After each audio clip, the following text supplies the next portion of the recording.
Bom dia, meus queridos. Hoje nós vamos encerrar a escola literária de nome Romantismo com a terceira geração que eu vou trazer para vocês um pouquinho agora. Mas eu não poderia deixar de pincelar as outras duas gerações que nós já trabalhamos anteriormente.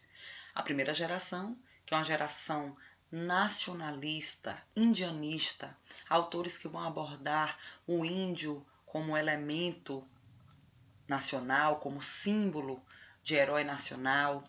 Lembrando que muitos desses autores estudavam fora, né, estudavam na Europa, e aí sentiam uma saudade muito grande do nosso país e também um orgulho muito grande de todas as riquezas naturais que nós possuímos. Então é muito comum que eles coloquem nas suas poesias elementos como rios, cachoeiras, florestas virgens, o próprio índio, sendo simbolizado aí, sendo tratado como herói, embora com características europeizadas. Então nós temos uma primeira geração muito influenciada pela nossa proclamação da República, pela ideia da nossa liberdade, pela ideia de traços nacionalistas que são sempre colocados.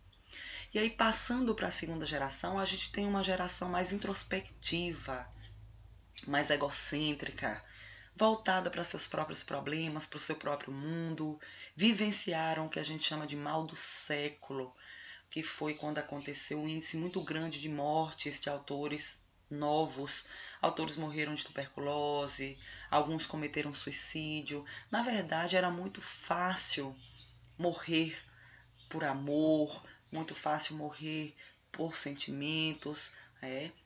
Eles tinham como tema principal aí a morte, e a morte era vista como algo positivo na vida desses autores. Eles fugiam da realidade com muita frequência, procuravam a vida boêmia, buscavam essa vida boêmia, lugares sombrios, lugares escuros, vida noturna, alcoolismo, uso de ópio, procura por prostíbulos, né? De todas as formas eles buscavam fugir daquele mundo que não os compreendia. Eles se sentiam incompreendidos, desamparados. Até o ideal de beleza para esses autores era relacionado com a morte, porque as mulheres eram pálidas, magras, sem sangue, sem cor, e aquilo ali era símbolo de beleza. O amor era um amor intocado, eles só vivenciariam esse amor provavelmente uma outra vida ou após a morte, e não naquele plano. Até porque perderia todo o encanto, corromperia toda a pureza que eles idealizavam. É uma geração que, diferente da terceira geração, ela não tem um olhar voltado para o outro, mas sim para si mesma. A terceira geração não, ela vem com esse cunho social.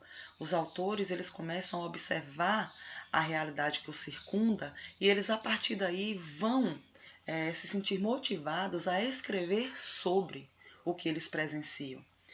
Então, para começar, a gente tem um contexto histórico onde Pedro II ele vai assumir a coroa, vai herdar do pai essa coroa com apenas 14 anos de idade, mas ele vai herdar também um país que está afundado em uma das maiores crises econômicas.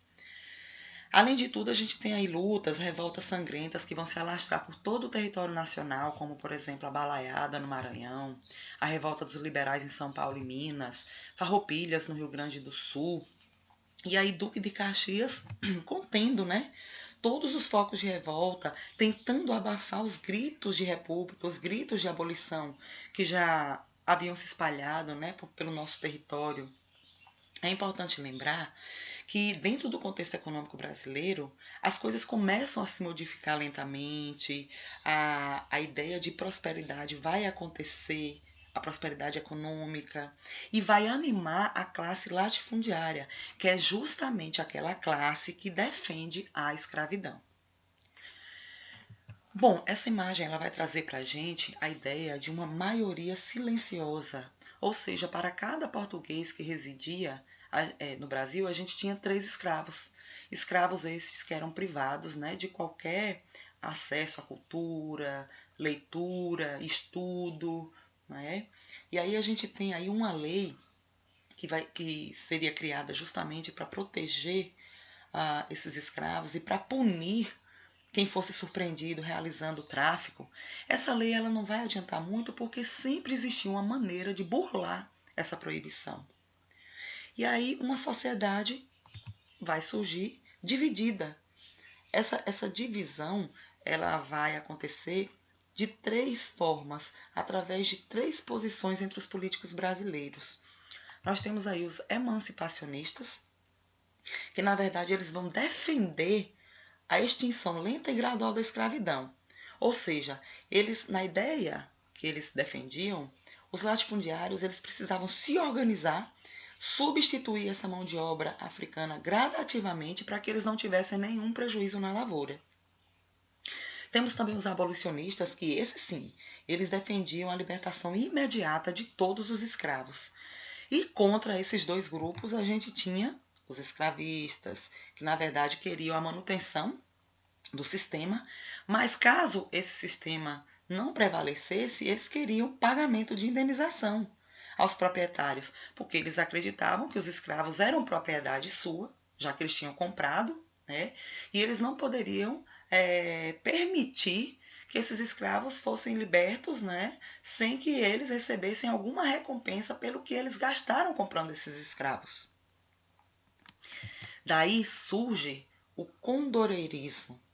Bom, antes de entrar nesse contexto, é importante colocar que existia uma prosperidade econômica acontecendo por conta das exportações de café, né? Principalmente em São Paulo. São Paulo estava crescendo, então havia muitas melhorias. Luz elétrica, rede de água e esgoto, estradas novas que estavam levando o café até os portos de exportação.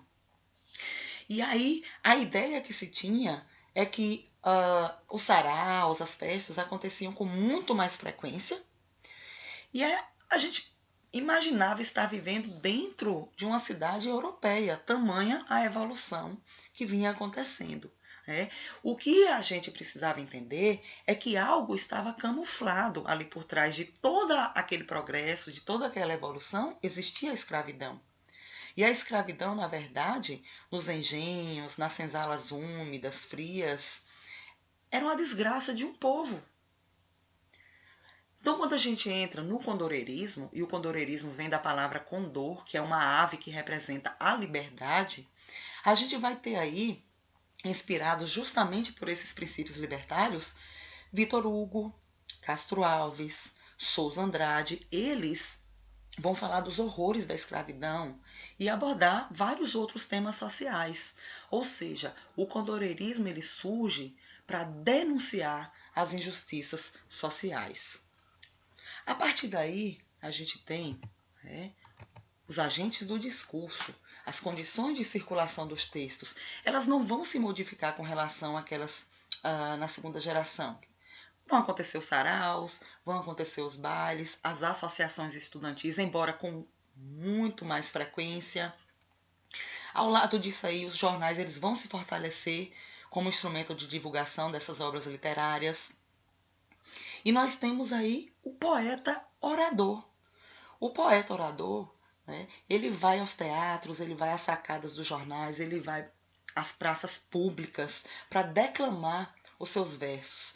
E o público se torna cada vez mais numeroso, né, que é composto principalmente pelos alunos da Faculdade de Direito de São Paulo. E eles costumavam improvisar muito os discursos, disputavam entre eles quem tinha a melhor oratória, quem era o melhor glosador de motes. E não posso deixar de colocar também que existiam características bem marcantes dentro da poesia condoreira, porque como ela era editada para ser declamada, eles faziam uso de vocativos, de exclamações, muitos sinais de pontuação, justamente para dar esse tom mais característico de oratória para os discursos que eram criados. Bom, não posso deixar de colocar para vocês que um dos ícones da terceira geração, um dos poetas mais importantes de terceira geração é Castro Alves, que é chamado poeta dos escravos, o cantor dos escravos. Ele aderiu à causa abolicionista, fez de muitos poemas o espaço para divulgar o sofrimento em que viviam os escravos. Ele divulgava isso para os seus leitores, chegou a desafiar os leitores para acompanhá-lo em uma visita à senzala.